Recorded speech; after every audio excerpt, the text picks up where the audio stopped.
Hello, my prompt is, does our knowledge depend on our interactions with other knowers? My first object is the belt that I inherited from my mom. And this is a blue-gray belt. My mom gave it to me on the first day I attended my high school.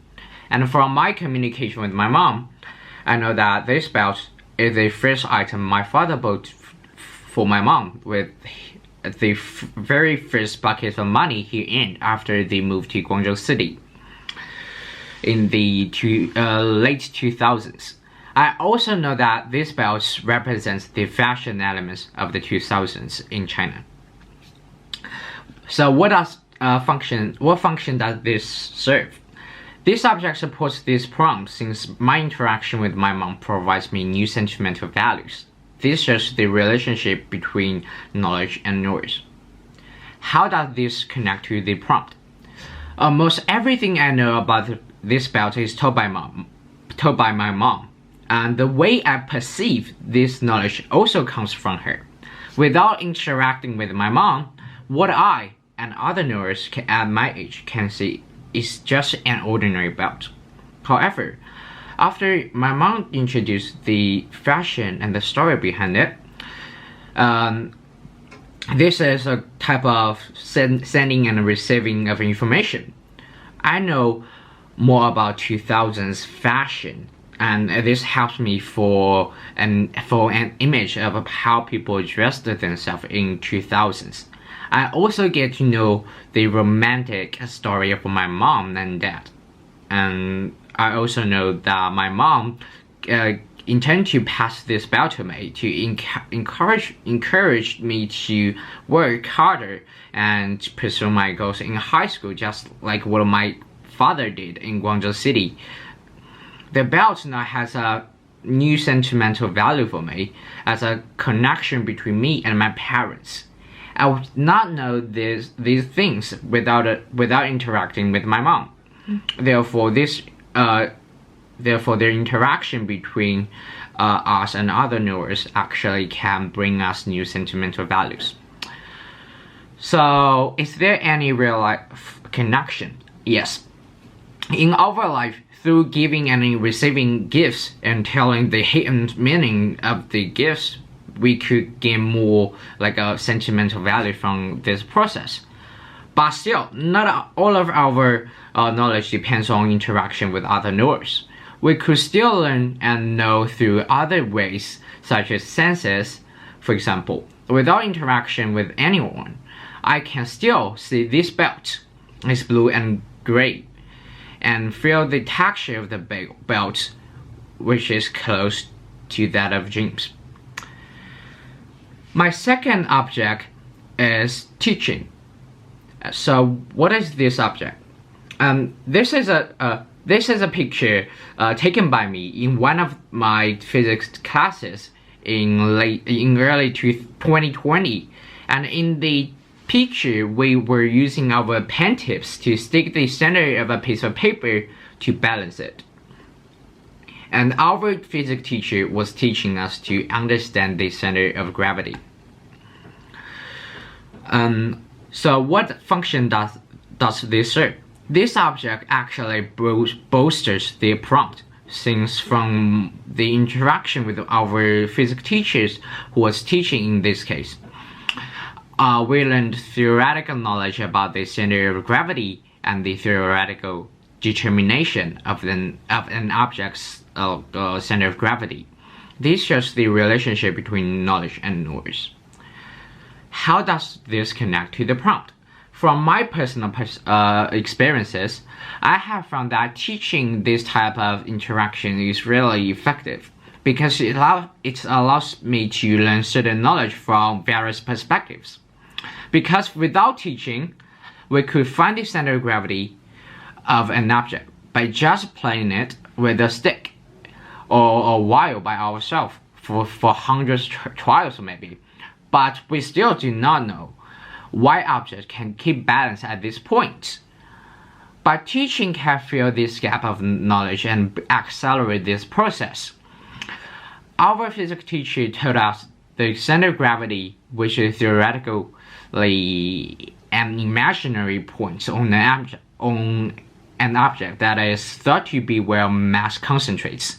Therefore, when we stick at this point, an object can remain balanced.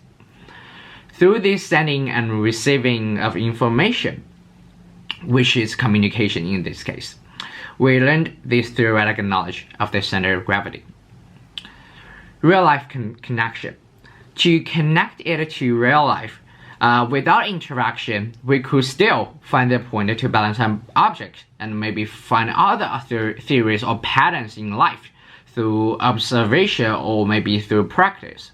But this likelihood is quite low, since it requires each of us to be as insightful and smart as the person who introduced the theories and patterns.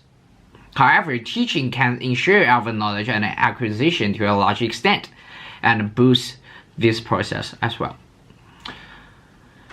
The third object is the reference list And what is this object? This is a screenshot of the reference list of a literature review written by me. The review focuses on one type of protein called ferritin, elaborating its structure, mechanism, and two rare diseases related to it. These two rare diseases are neuroferritinopathy and hypoferritinemia. What function does this serve? This object supports the prompt, since through the process I did not directly interact with experts, other knowers in this case, but I did interact with them indirectly by reading and citing the knowledge they put down in their research papers. This shows the relationship between knowledge and knowers. How does this connect to the prompt? When writing a literature review, there's little knowledge that does not come from other knowers. I have to indirectly interact with other more experienced knowers through reading of dozens of published research papers written by these experts. After reading them, I knew that, for example, ferritin is a hollow sphere containing about 4,500 ions for each protein. I also know that it can store iron when it is excessive and can supply iron when there is a shortage. This knowledge is all based on years of experiments, and I, as a high school student, have no access to conduct these advanced experiments. However, by interacting with these researchers through reading their papers, I can get to know more primary knowledge about ferritin and summarize the knowledge to write my literature review.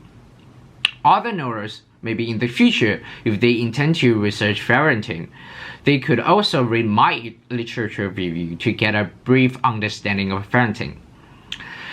In addition, through my reading process, I often find a long list of references, even in experts' papers, which means that experts' research is also developed from other pioneers' research, instead of being developed by one specific person.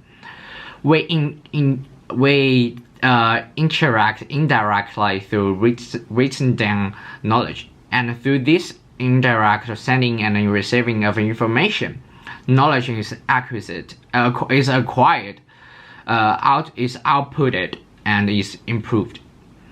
And in our real life, even though we don't directly interact with the introducer of ideology, we could still indirectly interact with the introducer of the